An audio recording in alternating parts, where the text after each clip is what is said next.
How far have you gone to try and fit in with others? Maybe you've spent hours curating your Instagram feed, tweaking and fixing your personality to fit a perfect aesthetic. Or maybe you needed to do some pretending to get that job you've always wanted. What can I say, sir? I am solar powered. Lately, it's been feeling like only a few personalities thrive in this world. This isn't because of the sudden rise of cookie-cutter influencers, but also something that I've experienced personally. You see, I've always wanted to be a YouTuber. Ever since I was 12, I've been on a constant search for the secrets to YouTube success. Studying algorithms, learning how to edit, writing stories. But no matter what I tried, I always seemed to be missing one factor. Yeah, I would know. You see, if you wanted to be an elite creator, it takes a certain type of eccentric personality. In this world, you'll do just about anything for good content. You can watch David Dobrik nearly killing his friend for a vlog, or Jake Paul terrorizing his neighbors for the craziest footage. Everywhere I seemed to look, it felt like I was getting the same message. These elite YouTubers, well, they're assholes. I'd try my best to throw these stories aside, believing that there had to be better tactics to make good content. I thought, surely I could run a tight ship without being an asshole, and maybe I didn't even need to fit in with everyone else. What if I just did away with the 24-hour challenges, the absurd ideas and Tesla giveaways? Instead, I was imagining my YouTube channel like a coming-of-age movie. I wanted to build a good culture, with a no-asshole policy and a massive support for everyone we worked with. It was optimistic, but I was ready for the challenges that would come with running a strong community. That was until I actually started. Between missed deadlines, contract disagreements, and a nearly $0 budget to work with, I started thinking that maybe there was an acceptable reason to following everyone else. The experience left me defeated, but also fixated on the topic of successful personalities, not just for YouTube, but in general. What was it that I needed to do? What specific qualities do I need to acquire in order to succeed? So that's what I'm doing. With my ragtag team of friends and the little money we've managed to make, we're going to travel around the country, interviewing professors, influencers, and industry leaders to see if I really do need to be an asshole in order to be successful.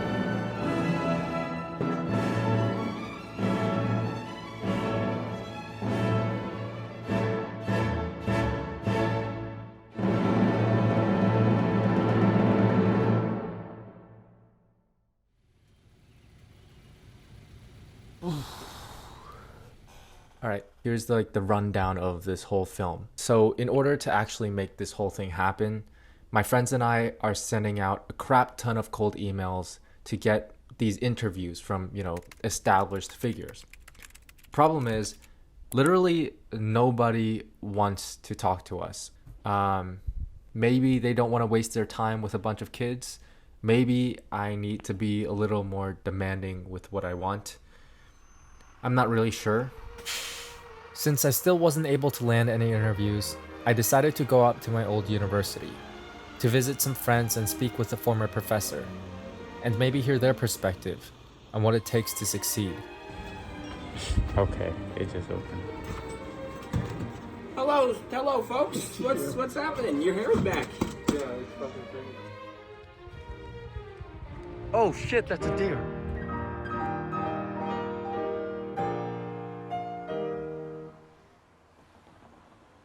Other stuff, so I just realized I just thought about that. I should turn my phone off. So usually I leave my phone off, but This is Professor Cindy Scheib.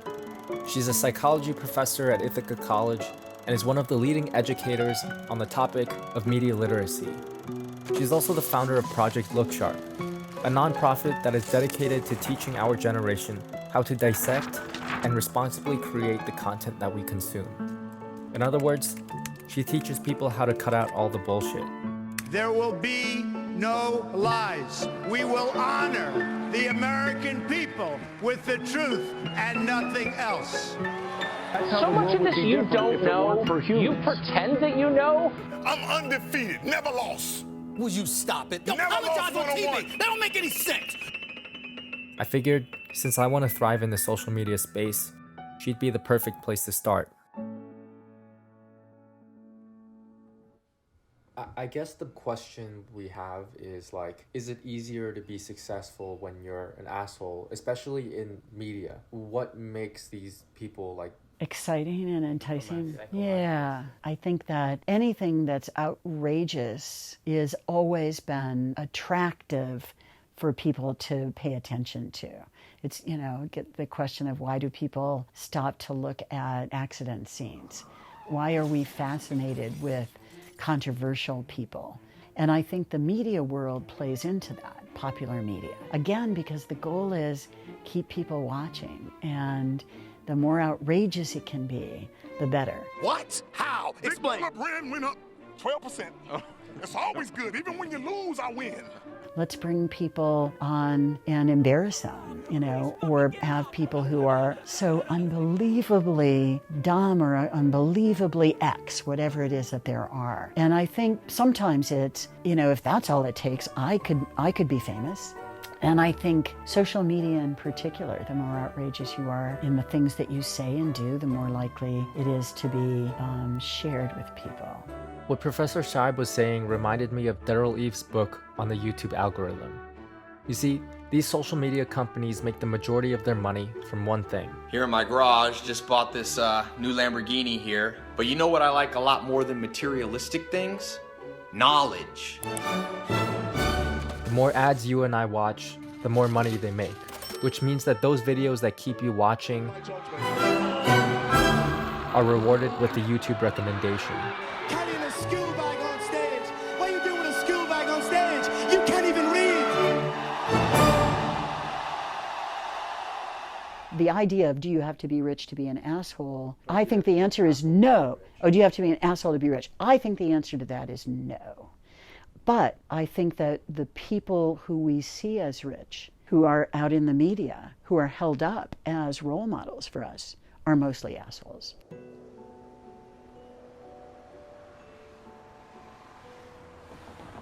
Yeah, I think the good rich people, they don't want to be seen, particularly. It is a problem to see these things as being mapped onto each other. And I say that as somebody who had it mapped on. Rich people are jerks, therefore, I'm going to make sure I'm never rich, which explains a lot on how I've handled my finances in my life. I'm sure everyone that's been successful has done things they aren't proud of. I don't know if that makes them like an asshole, like as a person, but I'm sure. But I wouldn't say that person's a bad person necessarily. And asshole is not a permanent trait. You can choose to not be one. You can choose to give up your assholeness. I was slowly starting to get the idea that you didn't have to be an asshole to be successful. But as relieved as I was, my conversation with Professor Scheib left me with more questions than answers.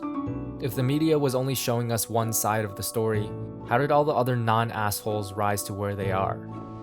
We're at the Bronx Zoo. We're gonna find the alpha male gorilla to ask him, does he need to be an asshole to be successful in the wild?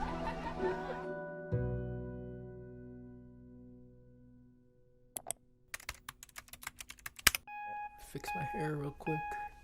Okay, so after 2 weeks of my friends and I emailing people every single day, we finally have an interview with someone that we don't actually personally know. His name is Kenneth Johnson. Kenneth Johnson is a TED speaker and the founder of East Coast Executives, a diversity recruitment firm that helps businesses add diverse talent into their recruitment pipelines. He's worked with some of the largest brands in the world, from Disney, UPS, and Crocs. I felt that an experienced recruiter like Kenneth would know a thing or two about how to properly get your foot in the door. So my friends and I are headed up to New York to hopefully find some more answers. Right now about if you need to be an asshole to be successful. Would you guys like to be a part of the documentary?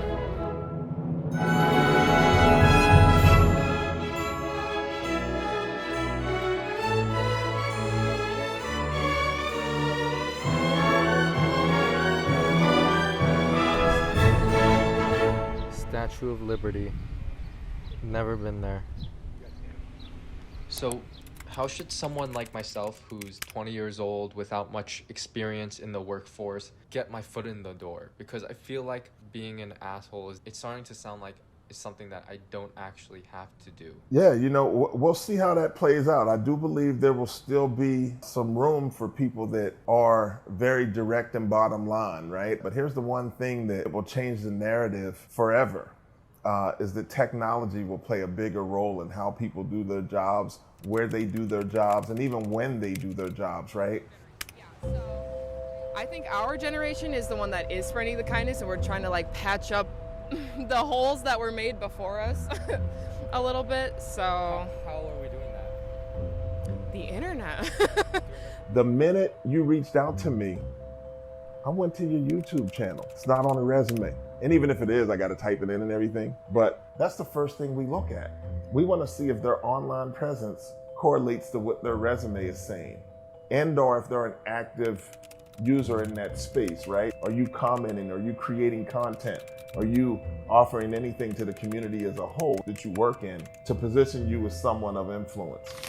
It sounded like what Kenneth was telling me was to get with the program, to double down on building my online presence, since that's where all the opportunity is nowadays. Yeah, I don't think we're dealing with any of like the corporate bullshit. I don't think that's our thing.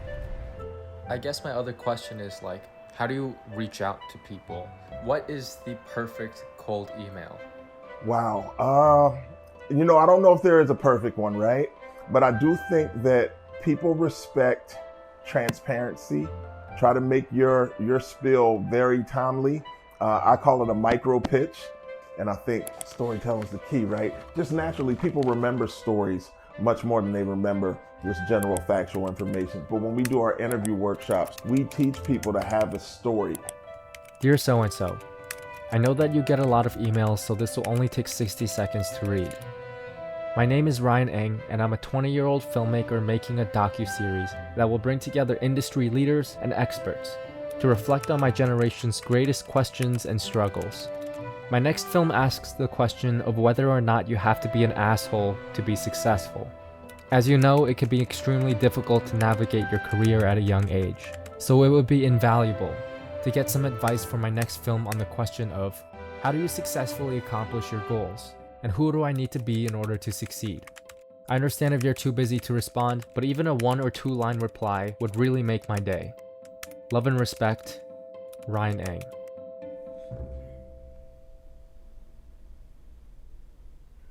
This happens way too often, by the way. Zoom interviews? Where people just flake? Yeah, with Zoom interviews especially. But we'll wait 10 minutes. And then we'll email her to see. Oh. Hello?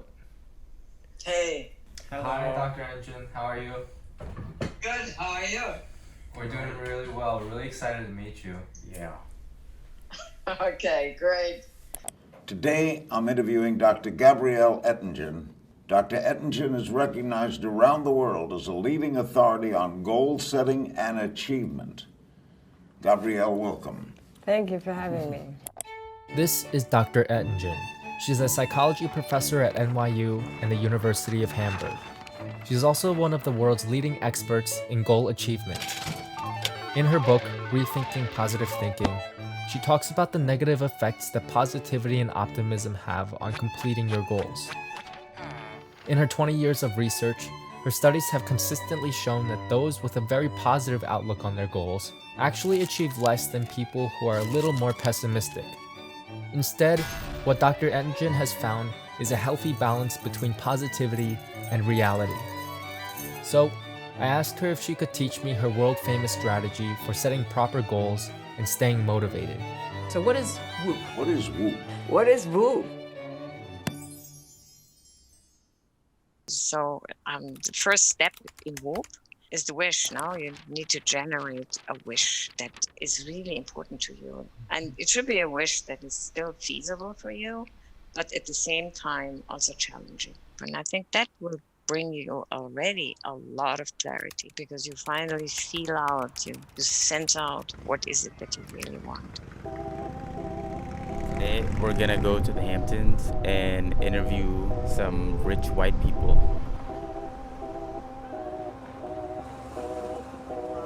What would you do with money? Oh, so much. I would get plastic surgery first. Tummy tuck maybe. And then I just get a bunch of cars and a nice house and buy stuff for my friends probably. Clothes, nice clothes. Yeah, with my new body. What do you think you'd buy for her? I'd buy her a new body too. I got her a boob lift. She wants a boob lift.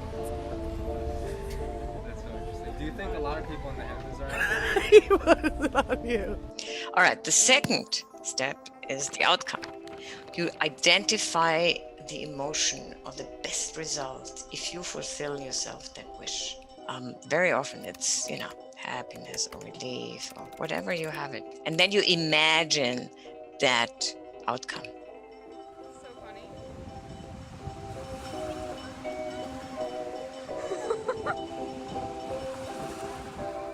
And then you only get to the obstacle in your way. Because, as we found in many studies, if you only dream about the future, then you feel already arrived, you feel already accomplished, and that makes you relaxed, and then you don't put the energy anymore. So, what is the obstacle in me that stands in the way of tackling my wish and experiencing that outcome? You see it? No. Can you bring it back to you? In the future, would you knock people down to get what you want? Personally, I would, just because I'm a selfish asshole. But I don't know about, she probably wouldn't. She's nicer than me. You think you can? I don't know. My father is pretty successful.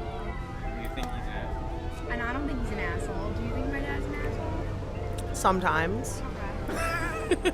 And then we come with the if-then plan in the form of, if the obstacle occurs, then I will show the behavior to overcome the obstacle. We have done studies and we find consistently across cultures actually, maybe 10%, maybe 20%, but it's a minority of people who come up with the fantasy about the future and the obstacle which gives you the energy.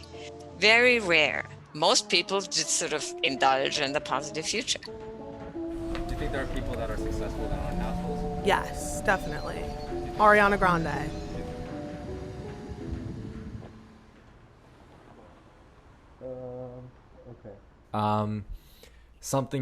Something freaking insane just happened. So as you know, for the last month, me and my team have been contacting people nonstop 24/7.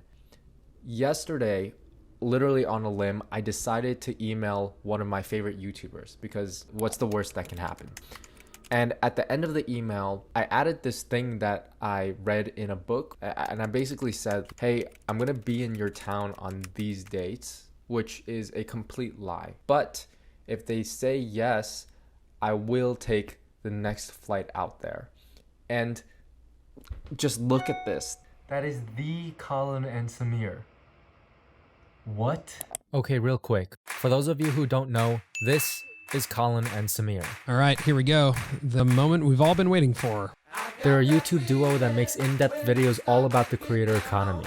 In the past year, they've interviewed some of the most prominent figures in social media, covering everything from building a strong online presence to understanding what it means to run a social media account like a business. All right, here we go. Roll the intro. Welcome to the Colin and Samir Show. It's also important to mention that it was around this time that I was reached out to by a brave music licensing company, Audio Socket, who trusted me enough to fund the first episode of this series. Most importantly though, they have some of the most badass music for these films. I feel like so many people ask me where I get my music from, and it's from Audio Socket. Not only do they save me time with their insane library of quality music, but they also have this magical search function where you can literally copy and paste YouTube and Spotify links to find copyright-free music just like it. It's insane. I got that feeling when you start to get down on the floor. I got that feeling when you start to shout for more. I got that feeling when you begging, please don't make it stop. I got that feeling, I got that feeling, I got that feeling, can I give you some more?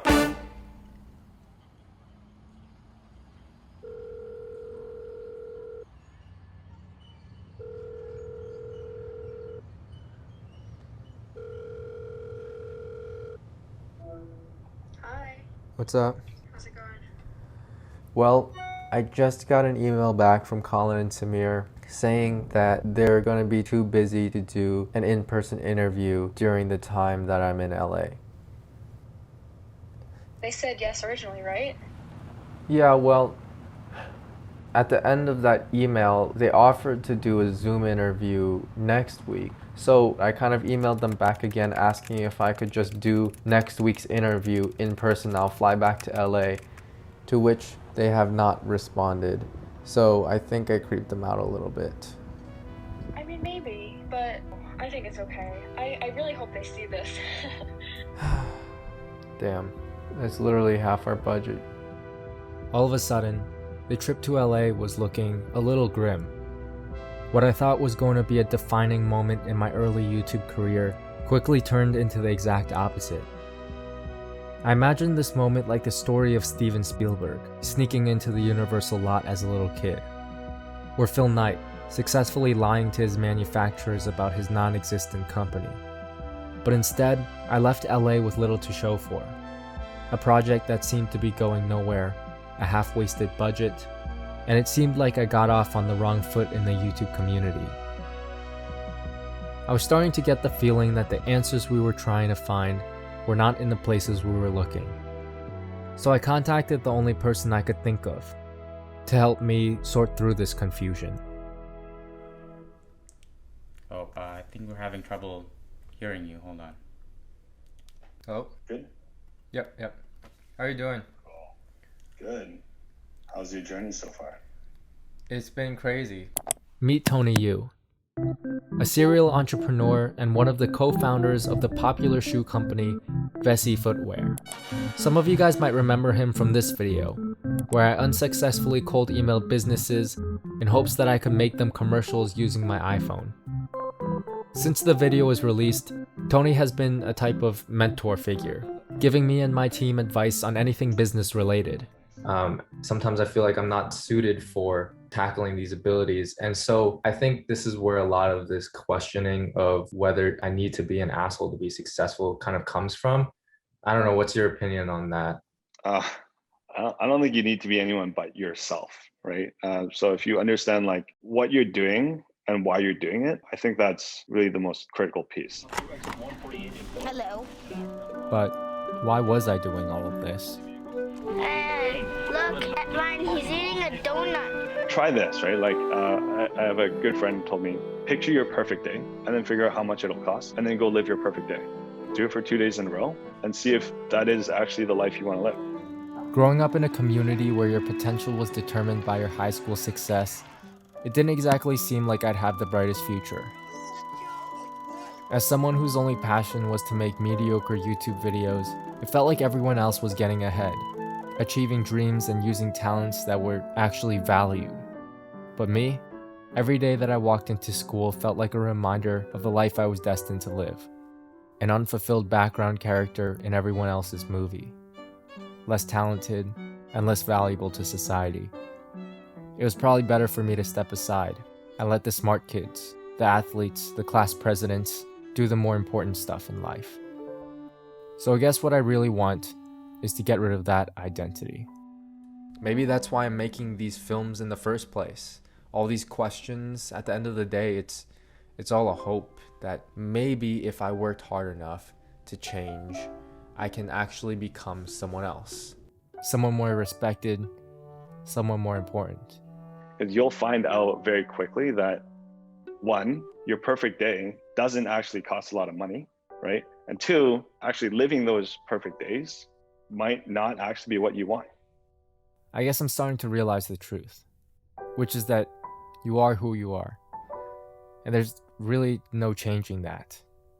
It's hard to forget that all I'm doing is pretending, fabricating the steps as I go, and stumbling through just about everything I get myself into.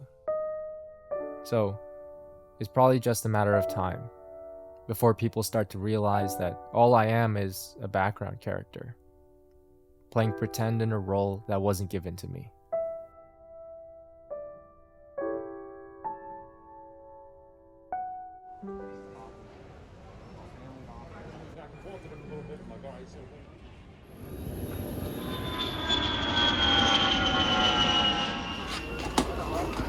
Thank you.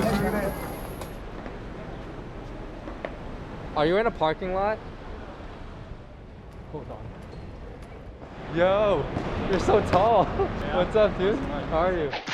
This is Max Reisinger. Over the last 2 years, he's amassed a following of over 400,000 subscribers. Along with that, he's also built a clothing company and a strong community called Perspectopia. His videos give an in-depth look into his life as he juggles school and his multiple businesses. But now that he's taking a gap year, I decided to go visit him in North Carolina and pick his brain about how he was able to accomplish so much at such a young age. I've never been laughed up before.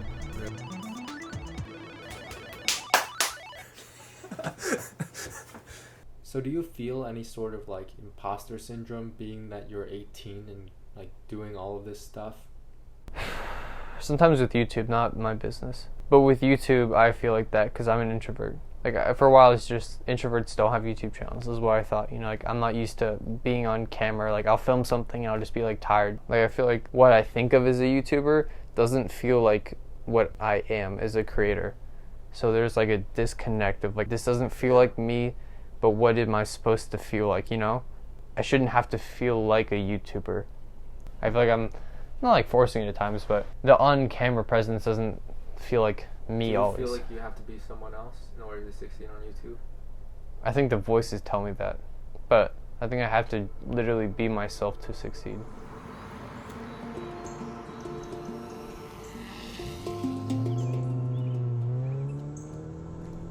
I think that's what like everyone's telling us and like what we feel like we have to do. I think there's pressure to change yourself into something that's more marketable, you know? Like your flaws. Like don't talk about what you're struggling with. Don't talk about your setbacks, you know? Just show the flex, show your nice car, show your money, all of that. I think it's show everything that's glorified, you know? Like we're not watching Jake Paul talk about what he's struggling with mentally. Any of the big creators. We don't see any of that. There's none of that like raw, full version of that person that we're seeing. Yeah. I know I can act in certain ways. I can make jokes, you know, like I could be goofier. I can alter little bits of myself to make myself more likable. And I don't know if that's me or if that's wrong, if that's unethical. But I know like you can do it. Have you done it before? Yeah. No one is ever real online. Which is like sad. Almost. What's the best way to approach it then? What do you think the best way to approach it is? Trying to be as real as you can.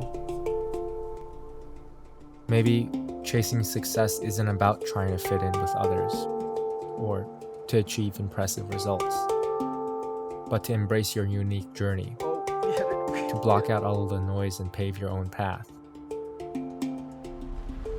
So I guess the question is, do you need to be an asshole to be successful? What do you mean by successful?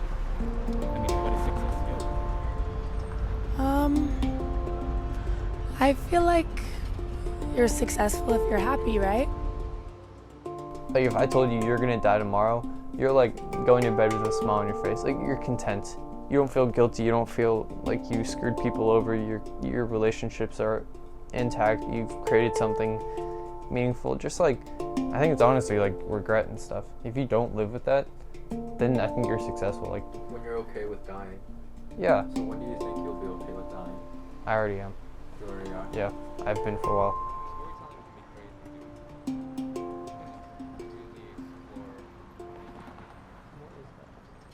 We can go to the other side, and we can look at the other view.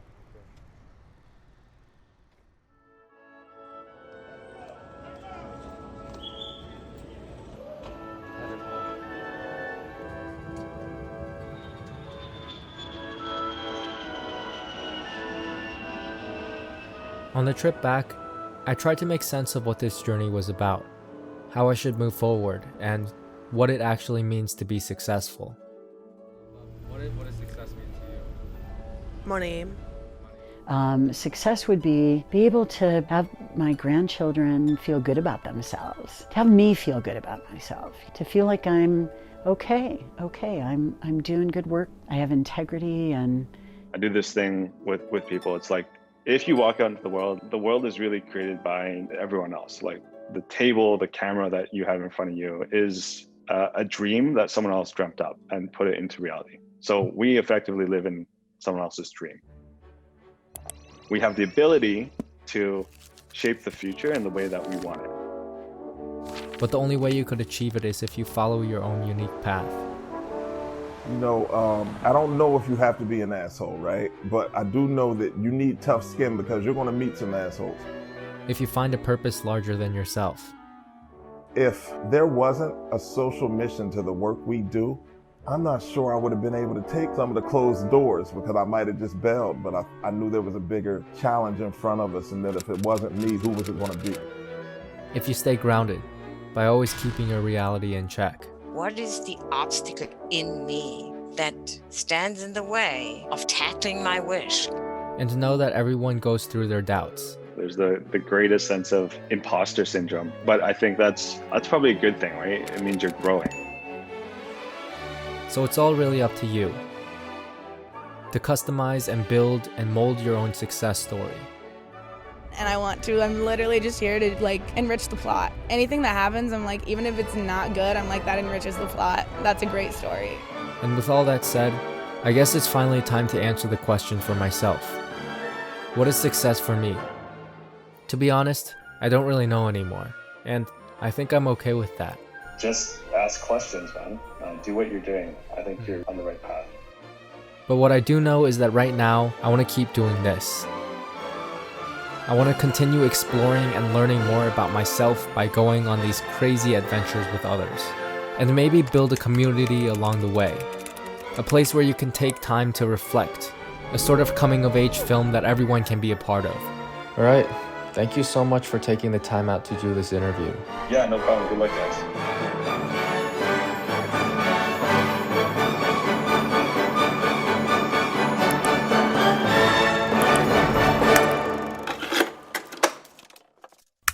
Okay, real quick, I just wanted to thank the sponsor of this video, Audio Socket. As you know, I can't make these films alone.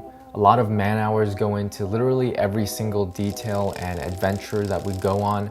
And as I told you in this story, I was honestly about to give up on this journey. And that was until I was approached by Audio Socket, which is this amazing music licensing company who not only helped me finish the second half of this film, but also provided me with the quality music I needed to properly tell this story. Before Audio Socket, I used to spend days and even full-on weeks sifting through multiple websites, contacting composers to find the perfect songs. But after switching to Audio Socket, I was literally able to cut that time in half. And that's because of two reasons. Their large selection of music with over 80,000 tracks, which is freaking insane. And for me, the coolest feature, which is their search function, where you can literally copy and paste YouTube or Spotify links to find copyright-free music just like it. It's been a dream of mine to have a function like this, and it's such a time saver. If you want to know more about Audio Socket, there is a link in the description where you'll also find a playlist for this video. Last thing I'll say is that there will be a breakdown of this film on my Patreon in the coming days. And yeah, thanks for watching. Peace.